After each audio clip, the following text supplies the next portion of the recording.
हम सभी इस बात के लिए चिंतन करें कि परमात्मा का दिया हुआ ये जीवन जो अपने आप में परमात्मा का एक वरदान है, इस जीवन को जीने में, इसका उपयोग करने में, इसको संभालने में हम कितने सक्षम हैं और इस जीवन से हमने क्या उपलब्धियां प्राप्त की। एक बड़ा अवसर हम सबको मिला है और एक बड़ी अवधि का जीवन भी प्राप्त हुआ, लेकिन इस जीवन से हमने प्राप्त क्या किया। जब भी हम किसी महान पुरुष को देखते हैं तो दिखाई देता है कि एक जीवन का कीर्तिमान, एक रिकॉर्ड जो अनेक प्रकार की विघ्न बाधाओं को पार करता हुआ, अनेक दुख और तूफानों के बीच से अपनी जिंदगी को लेकर जाता हुआ अपने आप को उस उच्च शिखर पर पहुंचा देता है कि जिससे वो एक कीर्तिमान बनकर और एक चमकता हुआ सितारा बनकर समाज के लिए पथ प्रदर्शक बन जाता है। तो कुछ लोग उतनी ऊंचाई तक क्यों पहुंच जाते हैं और हम एक साधारण सामान्य एक छोटा जीवन जीकर और दुनिया से शिकायत करते हुए इस दुनिया से विदा हो जाते हैं। तो ये बात जरूर दिखाई देती है कि कहीं हमारे जीवन में निर्देशन की कमी रह गई,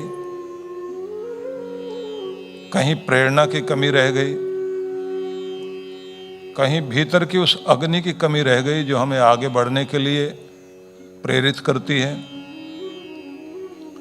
कहीं हमारे संकल्प की कमी रह गई। जब ये कहा जाता है कि संकल्प से ही सिद्धि होती है, संकल्प से ही समृद्धि आती है और संकल्प से ही प्रसिद्धि आती है, तब ये समझ में आता है कि वो संकल्प कुछ होना चाहिए। आप देखते हैं कि हमारे देश में पूजा पाठ से पहले संकल्प बुलवाया जाता है, जिसका मतलब होता है व्यक्ति अपना नाम लेकर, अपने गोत्र का नाम लेकर, अपने पूर्वजों का नाम लेकर ये कहता है कि मैं आज इस भूमि पर, इस स्थान पर, इस नाम वाला, इस गोत्र वाला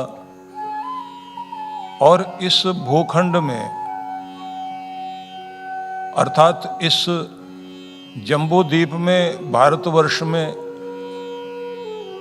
ये ऋषियों का, राजाओं का, सम्राटों का, महान पुरुषों का यह जो देश है उसमें इस गोत्र वाला मैं व्यक्ति आज यह पूजा करने चला हूं, इस संकल्प के साथ, इस लक्ष्य के साथ। एक छोटी सी पूजा में भी संकल्प कराया जाता है। एक धागा बांधते हैं तब भी हम लोग कहते हैं व्रतेन दीक्षाम आपनोति, कि व्रत से, संकल्प से ही व्यक्ति को दीक्षा आती है, दक्षिणा आती है, मतलब परिणाम मिलता है। तो पता ये लगता है कि जीवन में कोई ना कोई संकल्प होना चाहिए। बादशाहों के समय में एक परंपरा चली बीड़ा उठाने की। पान का बीड़ा बीच में रखा जाता था और कोई एक लक्ष्य रख दिया जाता था। इस बड़े लक्ष्य को पूरा करने के लिए कौन बीड़ा उठाने को तैयार है, जिम्मेदारी कौन लेगा, संकल्प करने वाला कौन है। और उसमें से कोई एक व्यक्ति आगे आता था और किसी काम का बीड़ा लेकर के और उसे पूरा करने के लिए अपनी ऊर्जा लगाता था, जीवन लगाता था। और फिर एक बात सामने आती थी कि एक भीड़ में से एक व्यक्ति ऊपर उठा, एक संकल्प लिया और एक बड़ी चीज कर गया। मैं आपसे ये निवेदन करना चाहता हूं कि जो कीर्तिमान दुनिया में बने, रिकॉर्ड बने, कुछ लोगों ने अपने जीवन को, मानवता को उच्च शिखर पर पहुंचाया। समस्या उनकी भी थी, संघर्ष उनके भी थे, विपरीत परिस्थितियां उनकी भी थी, वे वहां तक पहुंच पाए। तो जब ये कहा जाता है कि संकल्प से सिद्धि मिलती है, तो संकल्प जीवन में होना चाहिए। हम लोग पाठ करते हैं तन में मन शिव संकल्प मस्तु, हमारा मन शिव संकल्पों से भर जाए। वो संकल्प क्या है और वो सिद्धि क्या है। सिद्धि केवल प्रसिद्धि के लिए नहीं, सिद्धि केवल जो है समृद्धि के लिए ही नहीं, सिद्धि है संपूर्ण सफलता। पहली बात तो ये ध्यान रख कर के चलिए कि इस दुनिया में कोई भी किसी का भी जन्म हुआ है रोने धोने के लिए और पीड़ा भोगने के लिए नहीं। ग्रंथों में लिखा हुआ है आनंदात खलु ईमानी भूतानि जायन्ते, मनुष्य इस संसार में आनंद लोक से आया है और वो आनंद में समाहित होने के लिए आया है। आनंद भोगने के लिए दुनिया में आया है, आनंद बांटने के लिए आया है, आनंद को बढ़ाने के लिए आया है, आनंद को समझने के लिए आया है। जीवन साधारण महान जीवन हो सकता है। तो एक तो संकल्प ये होना चाहिए कि आप इस दुनिया में आनंदित होकर जिएं और आनंद की किरणें अपने अंदर से प्रकट करें। परिस्थितियां मजबूर करेंगी रोने के लिए, मुस्कुराहट का दिया बुझाने की चेष्टाएं होंगी। बच्चे के लिए बीमारियां भी होती हैं, डांट फटकार भी होती है, अज्ञानता का कारण दुख भी मिलता है। लेकिन आपने देखा होगा कि बच्चों को परमात्मा ने स्वाभाविक रूप से हंसने मुस्कुराने का गुण दिया। इसलिए प्रत्येक बच्चे में आप बहुत बड़ी प्रसन्नता देखते हैं। वो बहुत जल्दी दुख को भूलता है, अपने सुख में आ जाता है, हंसने लग जाता है, खिलखिलाने लग जाता है। बस पहली बात यहीं से पकड़ लीजिए कि एक संकल्प ये भी होना चाहिए कि परिस्थितियां कैसी भी हों, दुख कैसा भी हो, दुख को छोटा करना सीखना है और सुख को, आनंद को बड़ा करना सीखना, मुस्कुराहट को बढ़ाना सीखना है। शिकायतें जिंदगी में बहुत सारी हो सकती हैं। शिकायतों को सामने मत रखिए और एक शब्द याद कर लीजिए, जिस पर भी आपका ध्यान टिकेगा वही चीज जिंदगी में टिक जाएगी। जिस पर भी आपका ध्यान टिकेगा वही चीज आपकी जिंदगी में टिक जाएगी। यदि शिकायत पर आपका ध्यान टिकता है बार बार तो शिकायत ही जिंदगी में टिक जाएगी। मुस्कुराहट और धन्यवाद पर आपका ध्यान टिक गया तो मुस्कुराहट और धन्यवाद के कारण आपकी जिंदगी में टिक जाएंगे।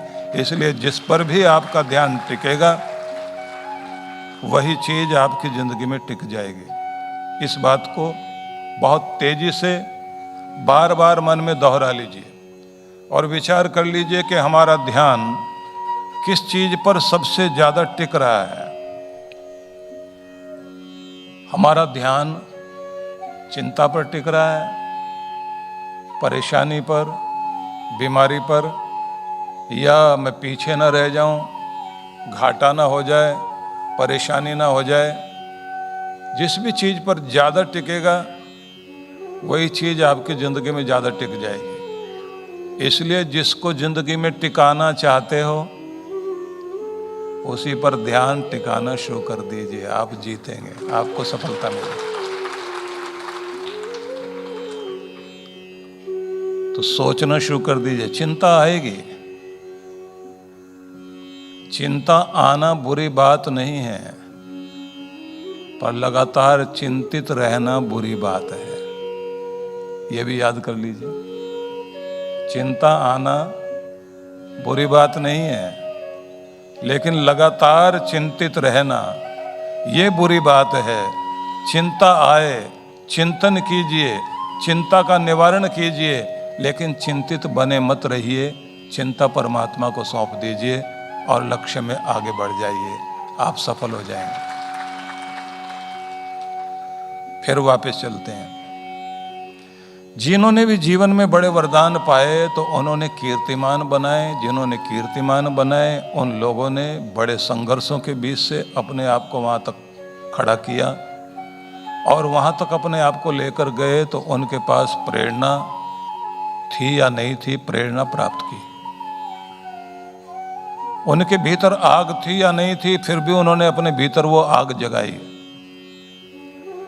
उनको सिखाने वाले लोग थे या नहीं थे, लेकिन फिर भी उन्होंने सीखने की लगातार चेष्टा की।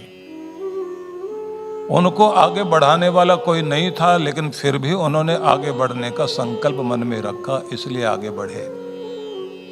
तो संकल्प से सिद्धि होगी। संकल्प से सिद्धि लाने के लिए जरूर ये मान लीजिए कि जीवन परमात्मा का दिया हुआ वरदान है। यह रोने के लिए नहीं मिला, आनंद के लिए मिला है। छोटे बच्चे अपने आनंद को सामने रखकर चलते हैं, मुस्कुराहट को ध्यान में रखते हैं, इसलिए दुख को छोटा कर लेते हैं और मुस्कुराहट और आनंद को ज़्यादा बड़ा।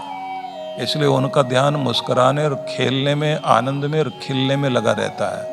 खेलते भी हैं, खिलखिलाते भी हैं और खिलते भी हैं, विकसित होते हैं, ग्रूमिंग होती रहती है उनकी, लगातार बढ़ते रहते हैं। इसलिए आपसे ये कहूँगा कि कुछ संकल्प जीवन में चाहिए, तो जिस पर भी ध्यान टिकेगा वही चीज़ जिंदगी में टिक जाएगी। चिंता आएगी, चिंता करना बुरी बात नहीं, लेकिन चिंतित रहना बुरी बात है। तो यहाँ तक का पक्का हो गया। अब थोड़ा और आगे बढ़ते हैं, और मैं ये चाहूँगा कि जो भी मैं आपको बता रहा हूँ उस पर आप बार बार मनन भी करेंगे और उसे अपने मन में दोहराते जाएं, क्योंकि ये शाम आपकी ज़िंदगी में कुछ नया सूर्योदय करने के लिए तत्पर हो। वैसे परंपरा है, हमारे यहाँ माना जाता है त्रिकाल संध्या करने की परंपरा भी है। और त्रिकाल संध्या में 2 संध्या तो हम लोग मानते ही हैं कि प्रभात में उठ करके आदमी को भगवान से संधि करना चाहिए, स्वयं को भगवान से जोड़ना चाहिए। सांझ जैसे होने लग जाए तो सूरज जाने लगा है और रात्रि आने लगी है, संधि काल है, तो अपने आप को फिर से परमात्मा से जोड़ें। लेकिन एक तीसरी संध्या भी होती है। तीनों को समझने से पहले एक शब्द और समझ लीजिए।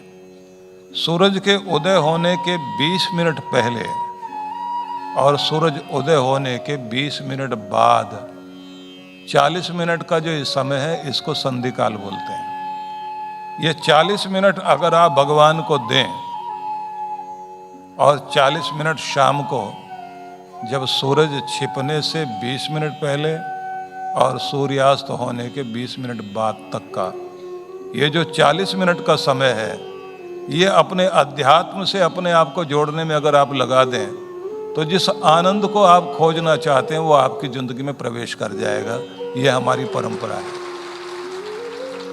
दोपहर को भी माना गया कि एक तीसरी संध्या दोपहर में होती है।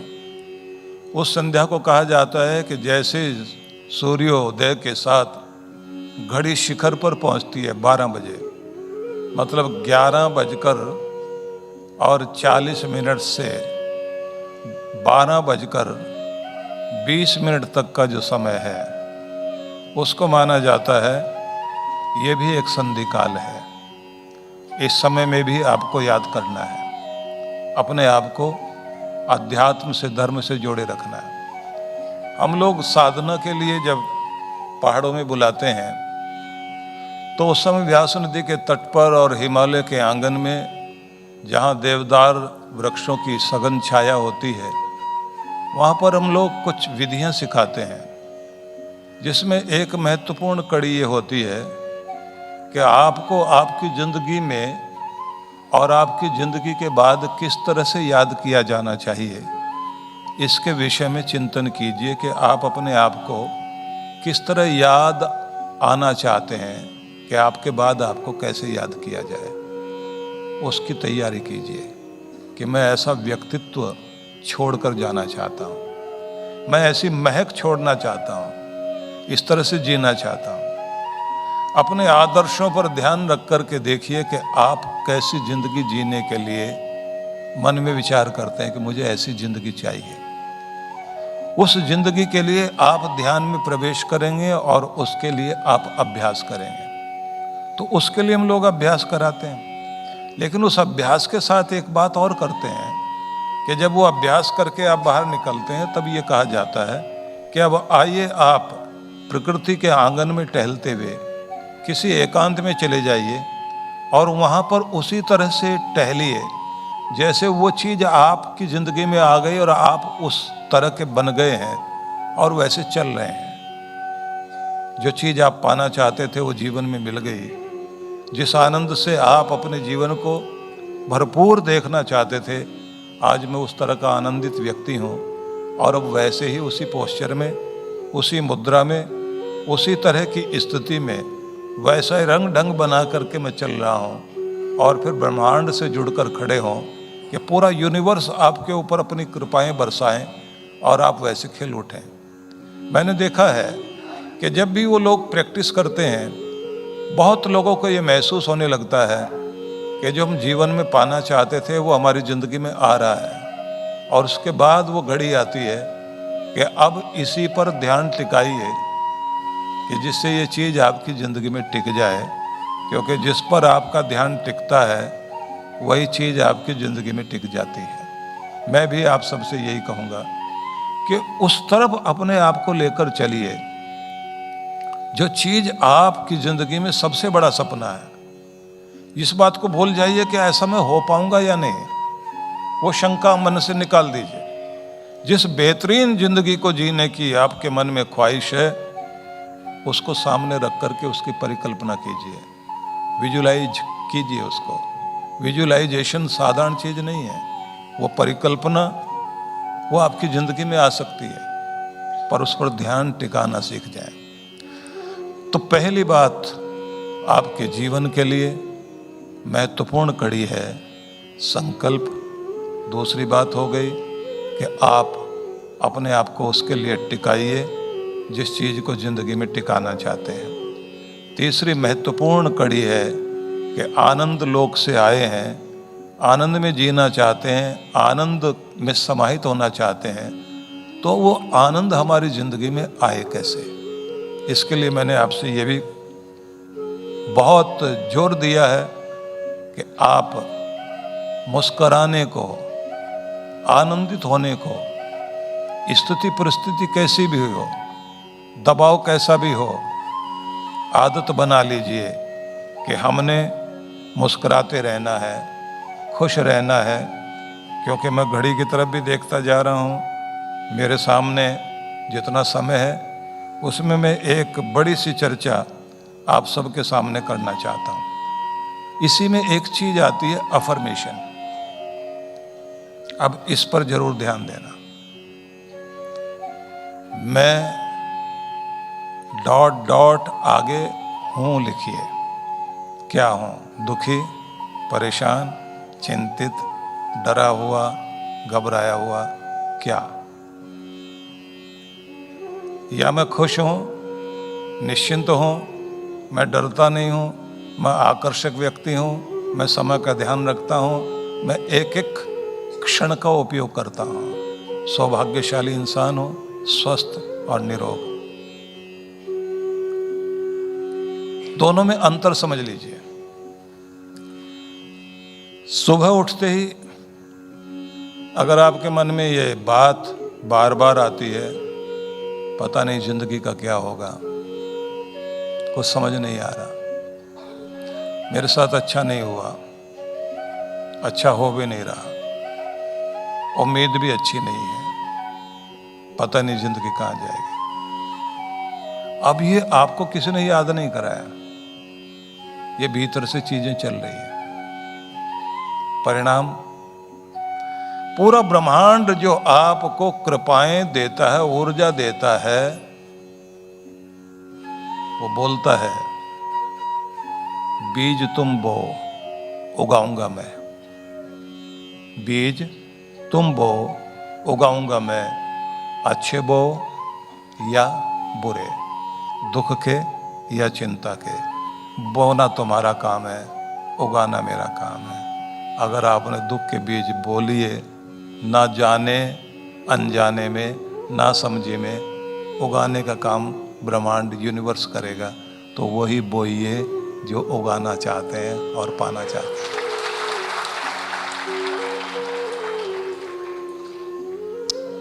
ये साधारण वाक्य नहीं कहा मैंने, इसे बार बार सोचना पड़ेगा। वही उगाइए जो आप उगाना चाहते हैं, तो इसका मतलब हुआ मन में भी वही दोहराइए जो उगाना चाहते हैं। लोग कविताएं गाते हैं, हमने तो बीज बोए थे गमलों में गुलाबों के, उग आई नागफनी। लेकिन कॉज एंड इफेक्ट का लॉ पूरे संसार में चलता है, कोई ना कोई कारण और उसका परिणाम।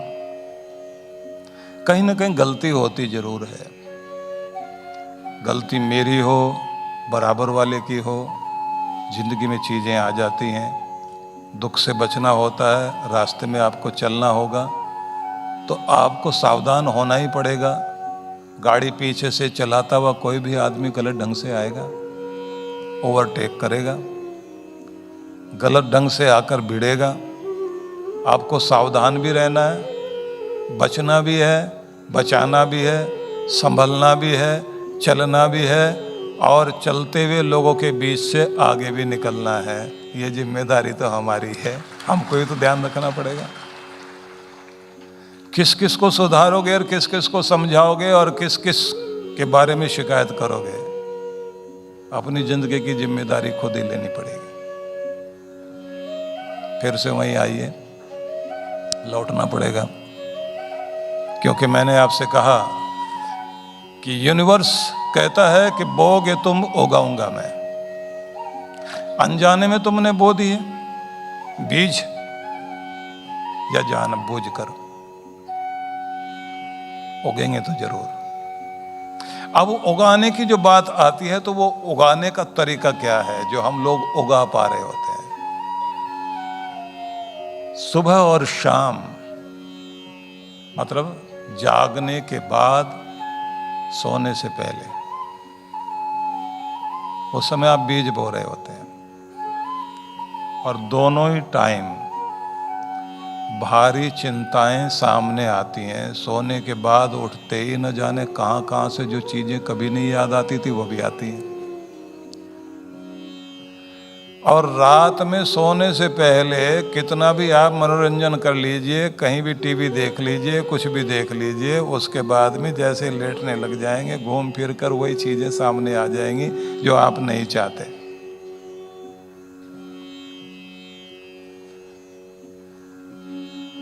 अवचेतन मन, सबकॉन्शियस माइंड आपको बार बार याद कराता है कि आपकी समस्याएं कहाँ हैं, आपका दुख कहाँ है, जिनसे आपको जूझना और लड़ना है।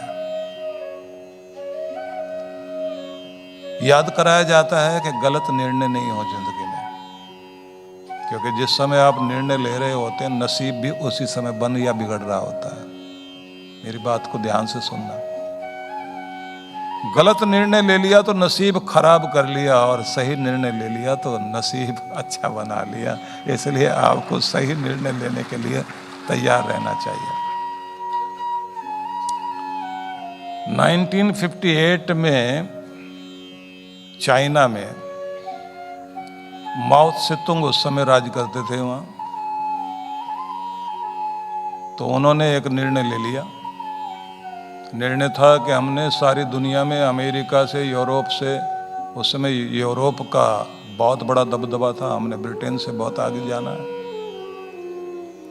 तो उन्होंने कहा ये जो गौरैया है, स्पैरो, छोटा सा पक्षी, ये 1.5 केजी अनाज पूरे साल में खा जाती है, और हमारे देश में बहुत सारी चिड़िया हैं, इनको मारो जिससे हम ज्यादा अनाज उगाएं और ज्यादा आगे बढ़े। अब सुनने में, समझने में बात बहुत अच्छी लगती है। कोई भी बात अच्छी लगती हो, जब तक आप उसका पूर्वापर प्रसंग नहीं देखेंगे, आगे पीछे की बात नहीं देखेंगे, इसके का अच्छा परिणाम क्या और बुरा परिणाम क्या हो सकता है, जो मैं करने जा रहा हूं ये फायदा क्या देगी चीज और इसका बुरा परिणाम क्या आ सकता है, ये सारी चीजें सोची जाती है। उन्होंने निर्णय लिया और उसके बाद ऑर्डर जारी कर दिया कि सभी मिलकर के और इस गौरैया को, इस स्पैरो को खत्म करो। स्पैरो को खत्म करने के लिए जो जितनी चिड़िया मार कर लाएगा उसको इनाम दिया जाएगा, माला बनाकर लाइए और इनाम लीजिए। अब सार में बताता हूं, पूरी स्टोरी नहीं बताता। परिणाम यह हुआ कि सभी लोग, विद्यार्थी से लेकर के हर आदमी इसी चक्कर में लग गया। ढोल पीटे, चिड़िया को ऊपर उड़ाएं, बैठने ना दे जमीन पर, और वो थकते थकते ऊपर से नीचे गिर जाएं और जो मर जाएं तो उनको उठा करके या तो ये अपने आप कुचल दें और फिर माला बना के घूमें। ये 1958 से 60 तक, 60 तक ये दौर चला। परिणाम क्या हुआ? चिड़िया तो मर गई, कीट, कीड़े मकोड़े, जहरीले कीड़े, न जाने कितनी तरह के कीड़े पैदा हो गए, फसलें नष्ट होने लगी। और उसी का परिणाम यह हुआ कि टिड्डी दल आ गया, जो लाखों की संख्या में एक साथ आती है टिड्डियां, और वो सारी हरियाली को खत्म कर देती है। परिणाम देखिए, अनाज खत्म हुआ, 2.5 करोड़ लोग मारे गए भूखमरी के कारण। आगे जाने के चक्कर में पीछे रह गए। निर्णय ठंडे दिमाग से लिए जाते हैं, बहुत सोच समझकर। छोटा सा निर्णय आपकी किस्मत, आप ही की नहीं, आपके परिवार की किस्मत, और अगर बड़ा आदमी है तो समुदाय की किस्मत, और अगर प्रदेश को संभालता है तो प्रदेश की किस्मत, और देश को संभालता है तो देश की किस्मत को या तो अच्छा बना देगा या बुरा बना देगा। इसलिए बहुत समझदारी चाहिए। और भारत ने एक बड़ी परंपरा जारी की। भारतीय परंपरा में ये माना जाता है कि बड़ों के आगे सिर झुकाओ, गुरुओं के आगे सिर झुकाओ, भगवान के आगे सिर झुकाओ, उनका हाथ सिर पर आए। किस लिए? हमारी अक्ल ठिकाने पर रहे, हमारी बुद्धि सुबुद्धि बनी रहे, हमारे निर्णय अच्छे हों, हमारे डिसीजन अच्छे हों, हम कोई गलत डिसीजन ना लें। इसलिए आशीर्वाद मांगा जाता है। हमारे देश में गायत्री मंत्र बहुत प्रसिद्ध हुआ, बहुत याद है लोगों को। उसमें भी एक ही प्रार्थना है, धियो यो नः प्रचोदयात्। भगवान हमारी बुद्धि को प्रेरित कीजिए शुभ की ओर, सही निर्णय ले सके, गलत निर्णय ना हो। इसलिए कहा जाता है, मैं कल को तलाश करता रहा, मैं कल को तलाश करता रहा, और कल की तलाश में मेरा आज डूब गया, मेरा आज डूब गया। मतलब जो आज की जिंदगी मिली थी जी भर जीने के लिए, कल की तलाश में और कल की तलाश में मैंने अपने आज को डुबो दिया। आज जो मैं आनंद मना सकता था, आज जो मैं शांति में जी सकता था, आज जो जिंदगी में मस्ती रह सकती थी, वो कल की चिंता करते करते आज को भी मैं खो बैठा। इसलिए जो लम्हा हाथ में है उसको आनंद से, उत्साह से और उत्सव से जीना शुरू कर दें तो जीना आ गया।